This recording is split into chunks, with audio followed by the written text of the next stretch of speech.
For 30 years, Vincent Gigante wandered the streets of New York's Greenwich Village, dressed in a tattered bathrobe and babbling endlessly to himself. To the FBI, he was believed to be the boss of New York's most powerful mafia organization, the Genovese crime family. Was Gigante crazy, or was his behavior a shrewd attempt to disguise his position as a ruthless mafia boss? That question would take years to answer.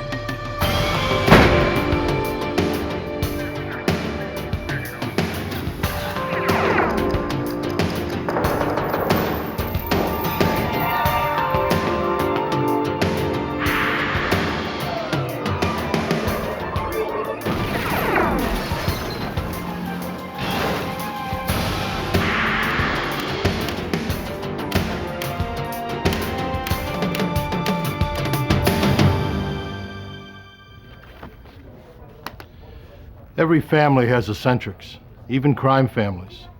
Crime boss Vincent Gigante, head of New York's Genovese family, was undoubtedly eccentric. The question remained, was he truly mad?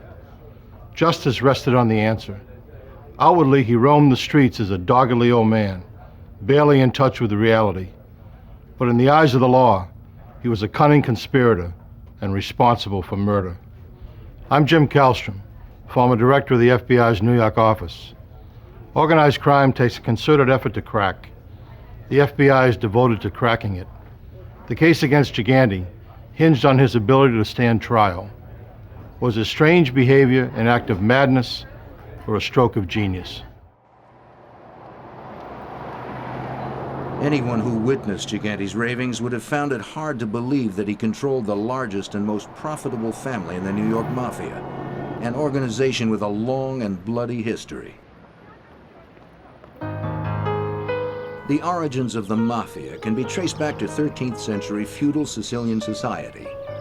Bands of Sicilian families organized themselves to rebel against the oppressive and ruthless French invaders. Mafia, the acronym for the Italian Morte alla Francia Italia Anela, which translates to death to the French is Italy's cry, became the name that these organized families used to refer to themselves, its meaning synonymous with men of honor. By the 19th century, the Mafia re-emerged in Sicily as a purely criminal culture, mostly hiring themselves out to wealthy landowners to oppress upstart peasants. More and more, the goal of the Mafia became focused on how to generate illegal profits. The tradition continued as waves of Italians emigrated to New York in the 1920s. Most immigrants lived in cramped and poor conditions. As a result of growing ethnic tensions, Sicilian Americans became the target of growing resentment. They needed Mafia protection more and more. Louis Scilero, a third-generation Italian-American, is head of the FBI's New York field office. A 23-year veteran, he is an expert on the Mafia and its intricate structure. When they first became prevalent in New York City, it primarily victimized members of the immigrant community, where in lower Manhattan they became the victims of extortions and protection rackets. And that's how the Cosa Nostra families originally got their start. With Prohibition, influence of the crime families grew out from the isolated neighborhoods and began to spread nationwide. A new form of underworld cooperation emerged. Various crime families across America banded together to supply illegal alcohol to a country willing to pay for it. And I think that probably more than anything gave the Italian gangs, the Italian Cosa Nostra families, a foothold in American society, not only from an organizational standpoint, but certainly from a financial base. Since Prohibition, certainly they then expanded into other areas. Operating outside the law meant the Mafia had to police itself. For an organization animated by self-interest and greed, there would always be conflict and opposition. An elite group of killers were organized to enforce Mafia rules, thereby ensuring its survival. This group of mob enforcers came to be known as Murder, Inc. By the early 1940s, Murder, Inc. would be responsible for hundreds of mob-related murders nationwide. The powerful New York bosses during the Mafia's early years, Lucky Luciano and Frank Costello, set up a ruling body for the Mafia, responsible for delegating territories and duties among the various gangs nationwide. Home for America's 5 largest families, New York remained the center of the Mafia's expanding foothold in America. It remains so to this day. The 5 New York families consist currently of the Gambino family, the Bonanno, the Lucchese, the Colombo, and the Genovese family. Each of those families are also members of the Commission and also have their base in New York City. The Commission, composed of the bosses of the 5 New York families, acts as a criminal board of directors, settling disputes between families and making major decisions on Mafia business. Each family is governed by its administration, comprised of the boss, the underboss, and the consigliere, or counselor, who are responsible for directing their family's criminal activity. Below the administration in the family hierarchy are the captains. The captains are the leaders of crews of soldiers, the men responsible for carrying out the day-to-day criminal activity. To become a soldier, properly known as a wise guy or good fella, an individual has to first be made or officially inducted into the secret society. He must blindly obey the rules of Cosa Nostra, Italian for this thing of ours. He is sworn to put the family ahead of all else. If he is asked to kill, he must faithfully do so. It was against this backdrop, a bustling immigrant community with an expanding Cosa Nostra influence, that Vincent Gigante grew up. His parents came from Naples and settled in Lower Manhattan. Vincent finished 8th grade and started trade school, but soon dropped out. Less than a decade later, Gigante became a wise guy in the Genovese crime family. Vincent Gigante's crime career spanned a turbulent time in American Mafia history. The mob had expanded its reach into legitimate businesses, the various families fighting to control them. And in the ensuing turf wars, violence was often the final arbiter. The family that Gigante attached himself to was steeped in Cosa Nostra's American origins. The infamous Charles Lucky Luciano, responsible for organizing and structuring the American Mafia, was the family's first boss until he was imprisoned in 1936. As a result, Luciano's family administration, Frank Costello, nicknamed the Prime Minister of the Underworld, and Vito Genovese, fought for control of the family. Costello won out, but Vito Genovese began plotting his takeover. A young Vincent Gigante first gained notoriety as a mobster in 1957 when he attempted to murder Frank Costello. Within the Mafia, it was widely believed that Vito Genovese had ordered the hit to get rid of his rival. Gigante's bullet only grazed Costello's head, but apparently Costello got the message. Soon after the shooting, he put out word that he was retiring. Vito Genovese was now the boss of the family that would take his name. Gigante was arrested for attempted murder and brought to trial, but the case was dismissed for lack of a witness. The location and angle of Costello's wound indicated he probably saw the would-be assassin, but at the trial, he failed to identify Gigante as the shooter. Even for an ousted boss, the oath of secrecy remained sacred. Gigante continued to make money for the Genovese family through illegal enterprises. 2 years after the failed assassination attempt, he was arrested and convicted of narcotics violations. He received a 7-year sentence. Convicted mobsters are expected to do their time and remain silent. If Gigante served his time and kept his mouth shut, he would be rewarded after his release. It was up to Gigante to figure out how to avoid future arrests. He was a model prisoner, neat, polite, and willing to take on any job. Gigante's cooperation was so impressive that some prison officials wrote glowing reports. He was released early from the federal penitentiary in Lewisburg for good behavior when he was 35 years old. Gigante now devised a secret plan that he hoped would prevent his return to prison forever. He didn't want to leave his Mafia life or give up his shot at becoming the boss of the family. After his release in 1964, Gigante's public behavior began to grow bizarre. He became a frequent sight on the streets of Greenwich Village. Gigante could be found wandering the neighborhood, appearing disoriented and mentally unstable. Not long after he left prison, Gigante learned of a police investigation over his association with known mobsters.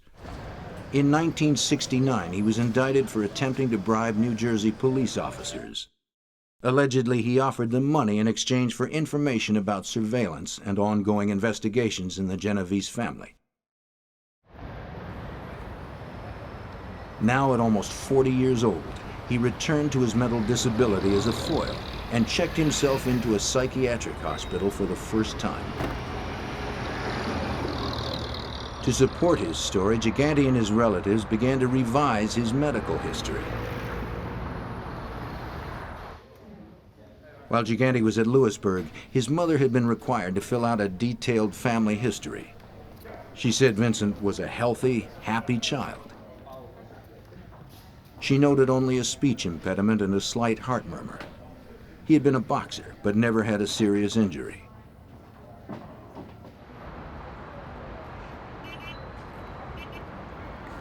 By the time of the 1969 indictment, however, Gigante's lawyers claimed he was not competent to stand trial. His family suddenly remembered a host of mental problems. He had been given to severe temper tantrums. He had a phobia for the dark. He had been truant from school. He was at one time obese and had learning problems. The incompetency argument worked. Gigante never stood trial for the 1969 bribery charges. That same year, Gigante's boss, Vito Genovese, died of heart failure while serving a prison sentence for narcotics trafficking. In the decade that followed, the Genovese family was so secretive that for law enforcement, it was difficult to tell exactly who the boss was. Even had the FBI been able to identify the Genovese family leadership, making a case against them was another story. Witnesses were hard to come by. Mobsters who violated the sacred oath faced certain death. The best the FBI could do was to go after individual crimes. There were no laws that focused on bringing down the entire criminal family. As Gigante was moving up in the family, the federal government was about to make the FBI's job a little easier. In 1970, Congress passed the Racketeer Influences and Corrupt Organization Act, better known as the RICO laws. What the racketeering law allowed us to do was to look at the family as a criminal enterprise and to attack the family as a criminal act. That became much more effective if you look back from the mid-70s to the 80s in terms of actually indicting the entire family and the entire hierarchy of that family. The RICO laws require that the government prove that Mafia families are essentially criminal enterprises. They must show that the crimes committed by the boss and members of his family are committed to either expand the criminal enterprise or to increase a family member's position within that enterprise. To successfully bring down a family, the government has to prove that any one of several criminal acts, ranging from racketeering and extortion to murder, has been committed. By 1979, now armed with federal legislation aimed directly at organized crime, the FBI had devoted teams to exclusively focus investigations on the 5 major families. The FBI's Genovese squad finally learned that Vincent Gigante was on a fast track with the family. Special Agent Richard Rudolph had been assigned to investigate the Genovese crime family. Through informants and other law enforcement agencies were exchanging information, we became aware that Mr. Gigante was an individual with much respect in the Genovese crime family and operated out of an area in Lower Manhattan. Because he was an up-and-coming person with a lot of respect within the family, we began to do some surveillances of Mr. Gigante. With the FBI continuing to build its arsenal against organized crime, Gigante's cat and mouse game intensified. He stepped up his public show of mental disorder. In the late 70s and into the 80s, he was admitted 5 more times for psychiatric treatment. The FBI continued to keep tabs on Gigante. Agents learned that he frequented the Triangle Social Club, a gathering place for Genovese crime figures. He could be found there almost on a daily basis. He lived in the neighborhood. He was an individual that could be found there in the late afternoons and into the early hours of the morning. And people would come to see him as opposed to him going to see other people. Though Gigante's association in the Genovese family seemed certain to investigators, Gigante's family and doctors continuously told investigators that he led a very narrow existence. They said his whole world was confined to the block where he lived and the church he attended with his mother. He was barely functional at home and could not care for himself, they said. But with every passing day, the FBI and New York police were seeing a very different Vincent Gigante. In the early 1980s, the Mafia in the Northeast went through a particularly tumultuous time with several killings. Internal disputes within the family resulted in a string of assassinations. The FBI suspected Gigante was responsible for these gangland executions, especially those intended as punishment for breaking Cosa Nostra rules. Gigante was known to be a traditionalist. He wanted the rules obeyed, and when they were broken, retribution was sure to follow.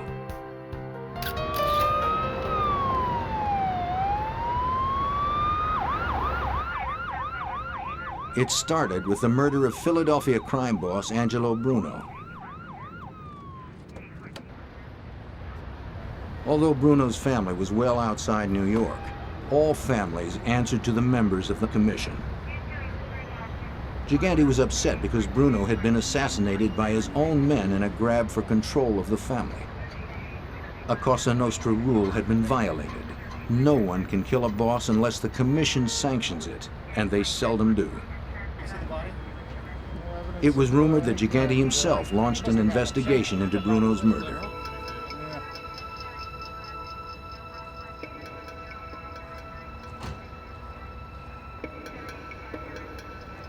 Retribution was swift.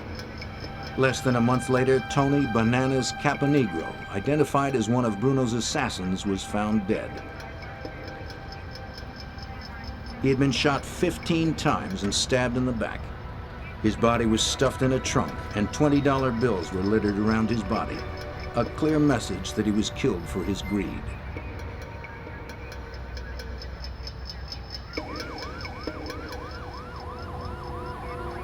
On the same day, another body was discovered. This time it was Fred Salerno, dead of gunshot wounds, dumped in a vacant lot. He too had allegedly participated in Bruno's murder.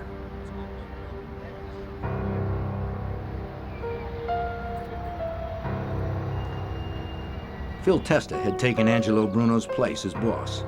His reign was short.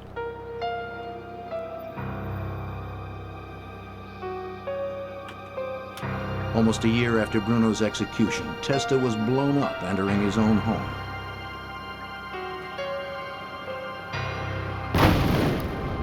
Another boss killed without the blessing of the commission. Another avenging act would follow.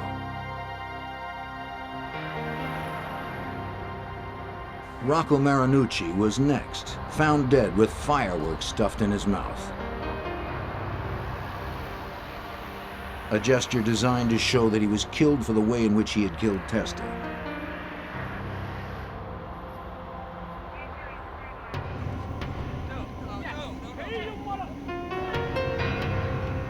If the Cosa Nostra was to flourish, all of its members had to comply with its rules. There were no exceptions. Gigante was believed to have ordered the murder of one of his own crime family members. Genovese soldier Jerry Papa had murdered 2 Colombo family members without permission.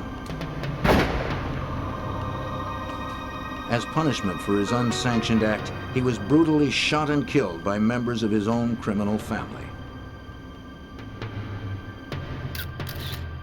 Had Gigante become the enforcer for the Northeast Cosa Nostra? Informers within the mob told federal agents that all of these killings had been ordered by Gigante. But information given by admitted criminals is always a problem for potential juries. Criminals will say anything if their cooperation can be traded for a reduced prison sentence. The FBI needed more than the words of criminals looking for a deal. Gigante knew this, and he protected himself accordingly. It seemed that Gigante was now the boss. The FBI began a more focused surveillance effort on Gigante. They learned that the Genovese family had also infiltrated several of New York's major industries: the garment trade, trucking, garbage collection, airport cargo handling, and the city's seafood industry. Vincent Gigante was known on the streets as the Chin, an abbreviation of Cinzino, Little Vincent. Fearing FBI surveillance and wiretaps, family members were not allowed to speak his name. They were to refer to him with hand signals, touching their chins to communicate his nickname.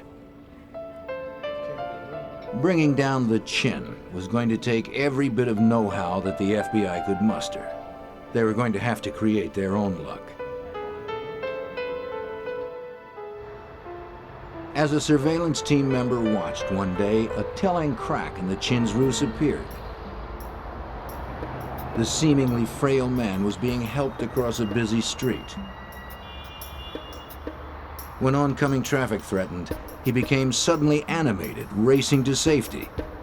His helplessness somehow overtook him again on the other side.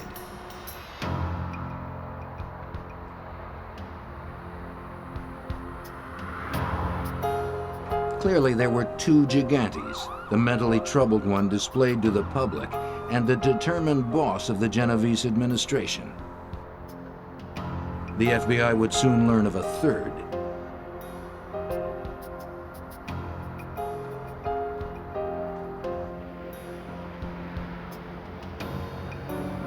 Gigante's ex-wife and their 5 children lived in New Jersey while he maintained a relationship with his long-standing companion, Olympia Esposito.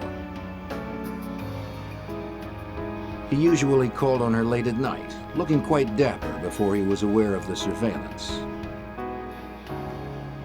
We learned that he frequently visited a townhouse which was located up on 77th Street and the east side of Manhattan, where we later learned that a common law, he was living with his common law wife, and he had been married previously, and this was his second family there at this residence. Soon the FBI knew all of the Chin's hangouts. This gave surveillance teams an opportunity to observe Gigante without his knowledge. A major break came when NYPD Organized Crime Task Force member Detective Tom Bruno was able to snap photos of some of Gigante's activities.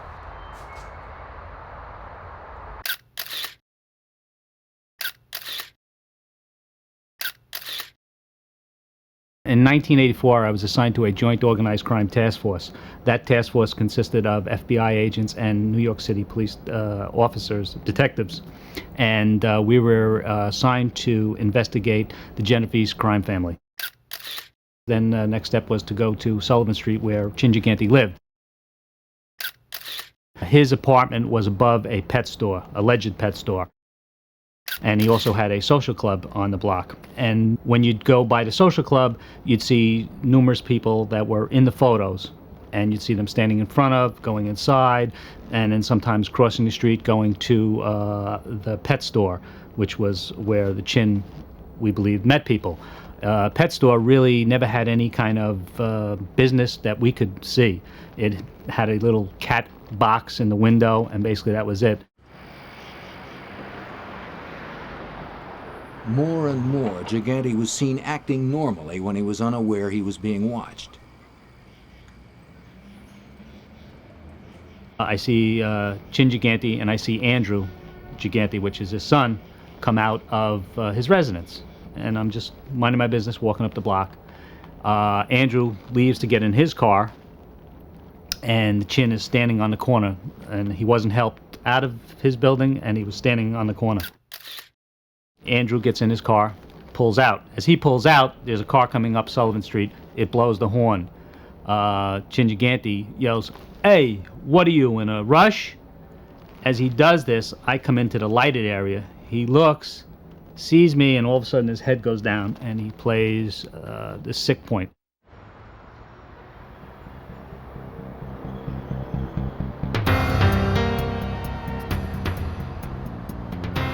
Another break followed Detective Bruno's surveillance successes. The FBI managed to rent an apartment close to the townhouse of Gigante's companion, Ms. Esposito. An agent would exit through a back door in the rented apartment building and position himself about 50 feet from Ms. Esposito's townhouse. From there, Ms. Esposito and Gigante could be seen from time to time. An agent watched the couple for 4 months between midnight and 2 a.m. Assistant U.S. Attorney Andrew Weissman, who later would have to prove Gigante's competency to stand trial, was delighted with the agent's observations. And lo and behold, when he was inside in a place where he didn't think he was being observed, he did all of the normal things that any of us would do. As a matter of fact, what was unusual about those surveillances was that there was nothing unusual about him. He was normal. He was talking to people. He was counting money.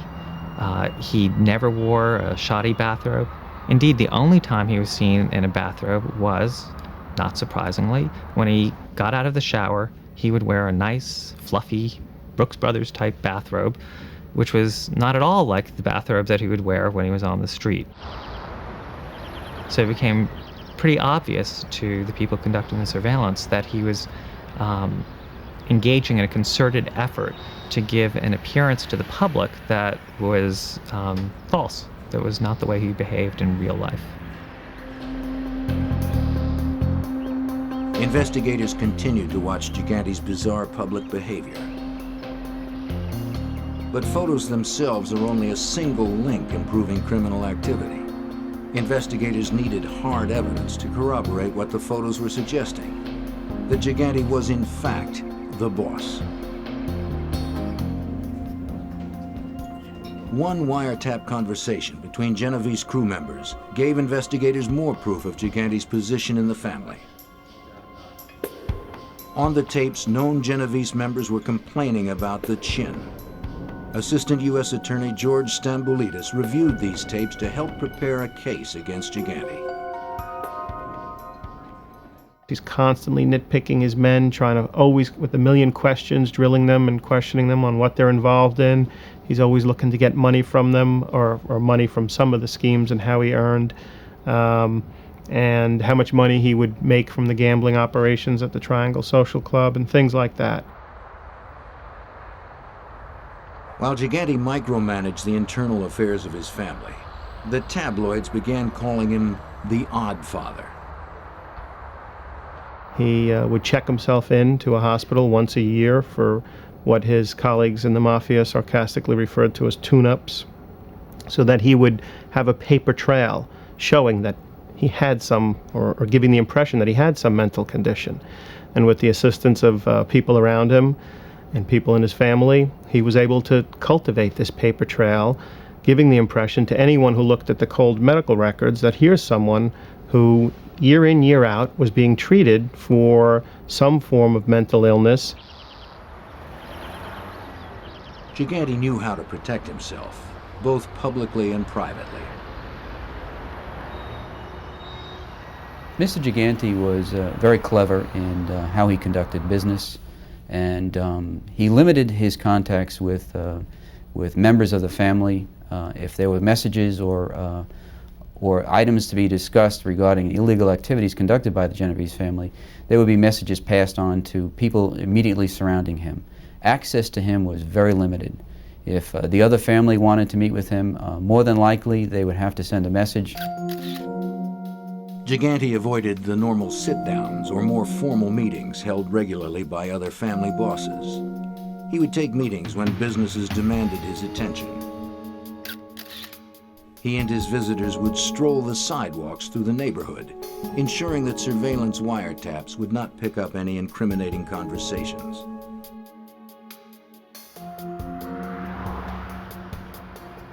The always careful Gigante also suspected Ms. Esposito's phone was tapped, and it was. He never talked business on the phone. He would simply use a payphone or make arrangements to talk elsewhere.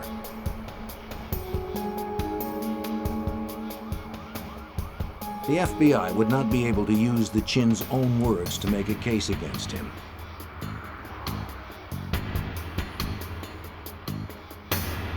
Other mobsters were not as smart. Sophisticated bugging operations were allowing the FBI to capture a multitude of other mob business on tape. In early 1985, the Justice Department was bearing down hard on a number of high-level organized crime figures. Most were being charged under the RICO Act. Though RICO had been around since the early 70s, it was only now receiving its first real test. Two of Gigante's men had gotten wind that the bosses of the Gambino and Lucchese families would soon be arrested. They wondered if the Chin was vulnerable. One commented that if he gets pinched, all those years in the asylum would be for nothing. On February 19th, the arrests of several crime family bosses were made. The next day, Vincent Gigante checked himself into the hospital and stayed a week. He had successfully avoided the indictment against the New York bosses. Among those arrested was Paul Castellano, head of the Gambino crime family. Prosecutors never brought him to trial. He was killed before they had the chance. By Cosa Nostra standards, the unsanctioned murders of Gambino boss Paul Castellano and his underboss Tommy Bellotti were unpardonable. Although John Gotti, a captain in the Gambino family, acted shocked at Castellano's death, it was widely believed that he was responsible. Within 2 weeks of the murders, Gotti had publicly taken over as boss. Vincent Gigante issued a subtle warning to Gotti. Without mentioning names, he told Gotti that the murderer would have to pay. It took 2 years, but in 1987, Gigante acted to avenge the murder of his friend and partner in mob business. Through his counselor, Bobby Manna, and some Lucchese family members, Gigante plotted to have Gotti killed. The planning session at a New Jersey restaurant was bugged, and because it was, the FBI saved John Gotti's life. If agents intercept information of a murder plot, they are required by law to try to prevent the killing. So based on the tape, agents warned Gotti. Acting on the FBI warning, John Gotti changed his plans on the day the murder was to take place. Because he was not where he was expected, the murder plot failed. Gigante, however, did not give up. He asked Vic Amuso, acting boss of the Lucchese family, to supervise another hit. It was up to Amuso and his men to work out the details. And that was to have Amuso reach out to Al Diorco, one of his trusted men, just as Manna was one of Gigante's trusted men, and have Diorco use his contacts in other parts of the country to acquire a remote-controlled bomb. But Gotti was arrested and imprisoned before the second plot could be carried out. He died of cancer while serving a life sentence for racketeering involving extortion and murder, including Castellano's. Meanwhile, the FBI had Chin's men on tape conspiring the murder. As the FBI's investigation into Genovese family operations continued, information about a corrupt construction scheme was coming to light. They learned that for years, much of the Genovese family income came from one segment of the construction industry, the window business. The family had managed to keep its hold on window replacement jobs for all of New York City's public housing projects. We learned that at that time there was a an enormous amount of money being put into refurbishing some of the New York City Housing Authority windows. There was an energy crisis underway, and the timing of this was ideal for the organized crime people to become more active in it. What we learned was that the Genovese family, along with 2 or 3 other families, were becoming involved in companies that were bidding and installing the windows in some of these housing projects. From the late 1970s up until the late 1980s, there was approximately $190 million worth of contracts given out by the city of New York for the window replacement industry. It was classic mob business and a textbook example of racketeering. The Mafia took over an industry to the exclusion of legitimate businesses. Union officials were corrupted. In this case, Ironworkers Local 580. Bids were rigged, and companies or workers trying to play by the rules lost out. For years, the Lucchese and Genovese families operated their construction schemes autonomously. By the early 80s, they realized that a partnership would be much more profitable. By this time, the Lucchese family had a firm hold on Local 580, and the Genovese family had corrupted several contractors. They cooperated because it meant more business. By using the Local 580 as a tool, they were able to exclude several contractors from coming in and bidding on some of these projects, and in essence created a somewhat of a monopoly for themselves. On nearly all city housing authority work, and on much of the new construction for the city, the Genovese contractors and installers paid $2 a window. $1 went to the Lucchese family, 25 cents to the collector, and 75 cents to the boss for the family's role in handling the union. The other $1 went to the crooked union officials who looked the other way as jobs went to non-union workers.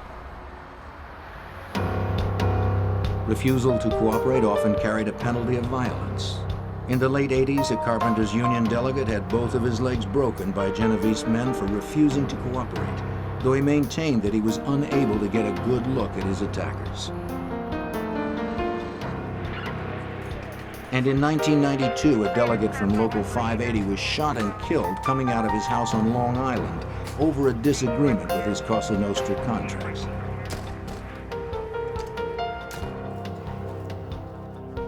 The Lucchese and Genovese family arrangement was working very smoothly.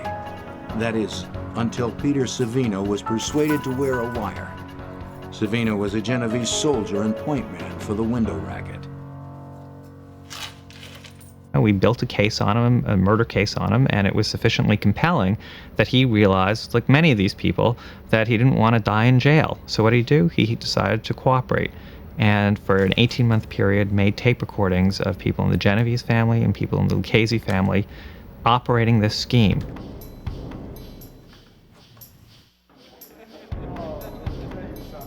Vincent Gigante didn't realize Peter Savino was turning on him. He was happy with Savino's work and satisfied with the window scheme's progression.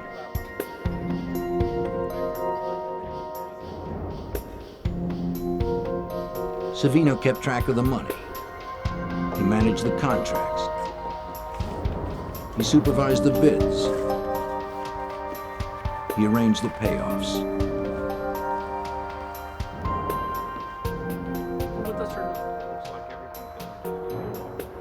The boss was happy, but some Genovese family members began to suspect Savino.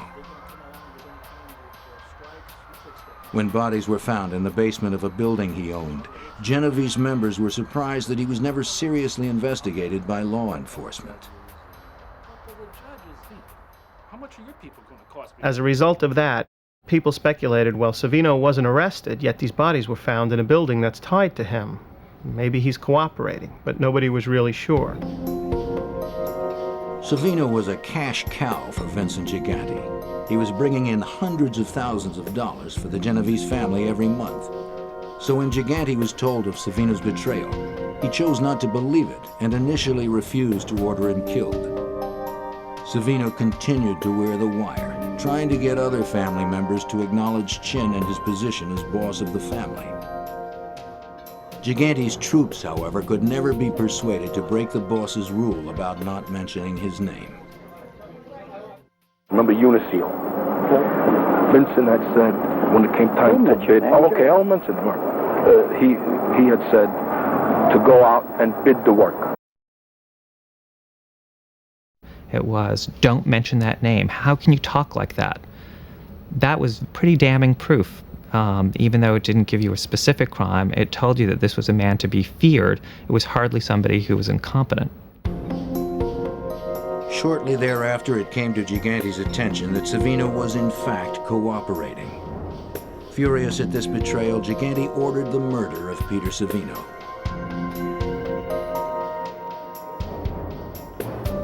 By that time, the FBI had relocated Savino well out of Genovese family reach, but not before he supplied agents with thousands of hours of taped conversations.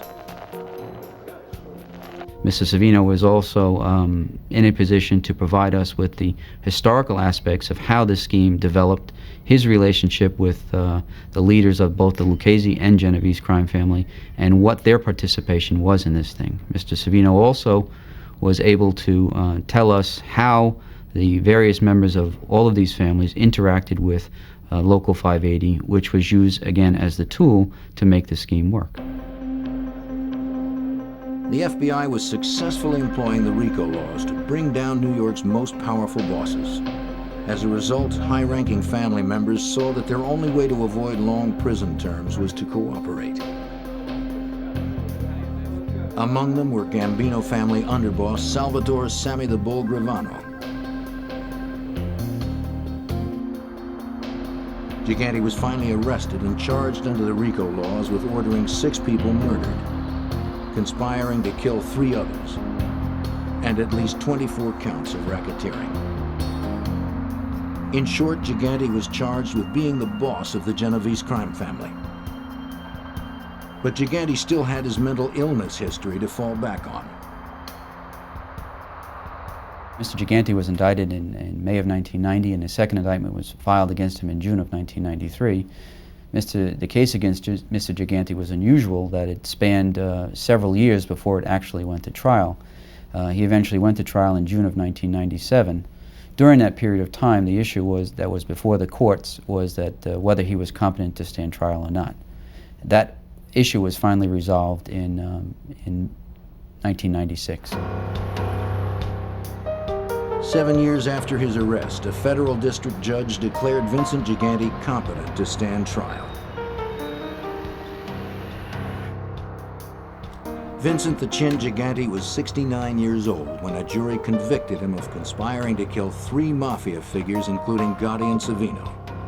He was also found guilty of extortion and union payoff conspiracies in the window replacement scheme. But jurors failed to convict him on charges of directly ordering 6 murders. Now that Gigante was convicted, his defense lawyers argued that he was not fit to be sentenced. They claimed he was too old, too frail, and too mentally incompetent to understand the punishment.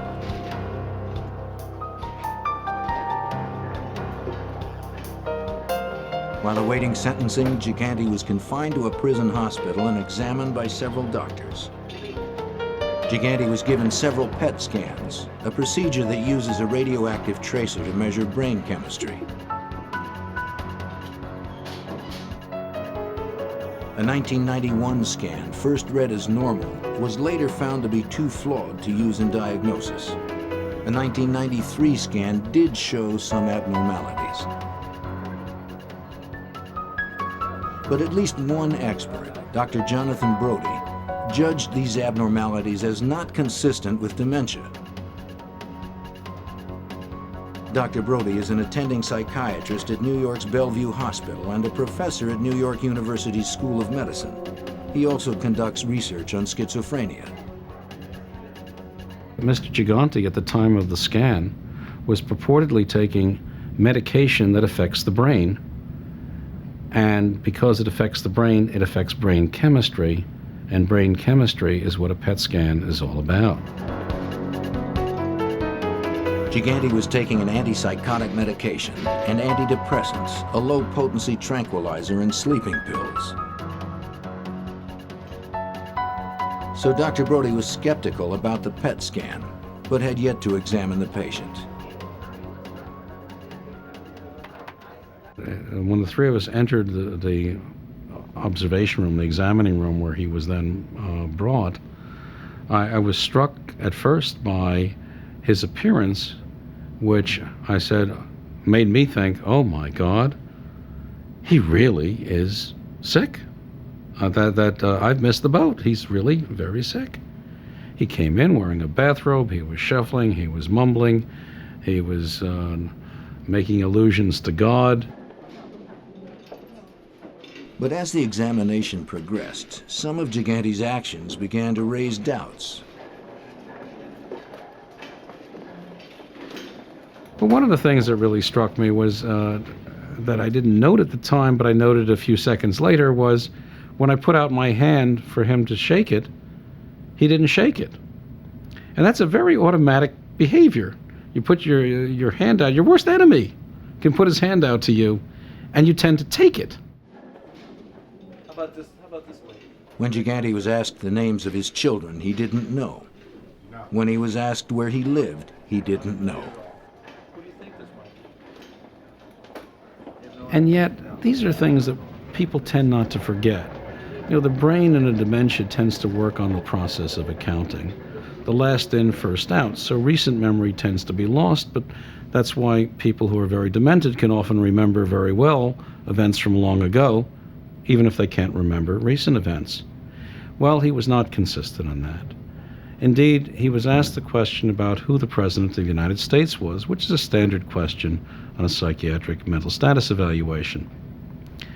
And he scratched his head and he looked perplexed and he said, I should know that. I should know that answer. It's in there somewhere. And some more questions were asked. He said, I really should know that. And then finally he said, Bush. George Bush. And I sat there and thought, oh, he remembered the question. What was striking was not that the answer was incorrect. What was striking was that the question was remembered despite all of the interfering questions. And there were other red flags. He seemed to understand abstract concepts. Dr. Brody asked Gigante if he was proud of his children. Now, pride is really quite an abstract notion. And his response was, yes, they're all working. Legitimate jobs. Legitimacy? Well, that wasn't even a question. Legitimate implies yet something else, that he was able to abstract from the question some intent as to what the question was involved with, and awareness of a distinction between legitimacy and illegitimacy. And here was a man who didn't know what month it was. He didn't know if he was in a hospital.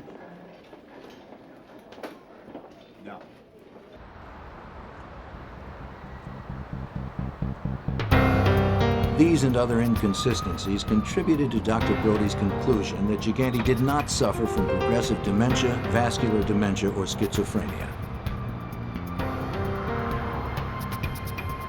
Guards assigned to watch Gigante during his pre-sentencing hospitalization also found his behavior normal. They testified that he was active around his prison hospital cell and polite to the hospital staff. He did not need help to shower, to groom himself, or to feed himself. The lawyers all put in affidavits that they couldn't communicate with Vincent Gigante at all. Well, when he was in jail, he managed to speak with the prison counselors. When you sort of talk to the sort of low-level people in jail who have to take care of inmates on a day-to-day basis, it turns out he knew exactly what had happened. He knew he had been on trial. He knew that Gravano had testified against him and didn't have very nice things to say about him. He knew that his sentencing was upcoming. He knew what the issue was before Judge Weinstein as to that he had to decide that he was competent to be sentenced. It was completely at odds with what his lawyers were telling Judge Weinstein. Some psychiatrists thought Gigante really was incompetent. Others thought he was faking. 5 months and dozens of tests later, the judge ruled. The judge said, "In short, the defendant's cognitive and emotional capacity and his communication skills are equivalent to other 69-year-old defendants with limited education. No hallucinations interfere with his abilities to participate in sentencing. He understands the fundamentals of criminal substantive law and procedure. He is deliberately feigning mental illness to avoid punishment which he fears. Defendant is competent to be sentenced and to serve an appropriate term in prison."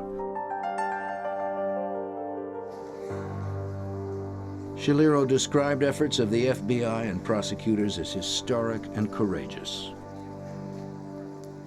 This has been a battle that certainly I've been involved with for the last 20 years, and certainly I think agents that will continue that on over the next 5 or 6 years. If the effort could be sustained and the resources maintained, I think we're on the verge of really reducing the effects and the impact of the Cosa Nostra. To be sure, the government's legal victory in the Gigante case was partial. The jury, after all, failed to convict him of the 6 murder charges. He was originally sentenced to 12 years. In 2003, he pleaded guilty to obstruction of justice and earned 3 more years, finally admitting in court that he had been faking insanity the entire time.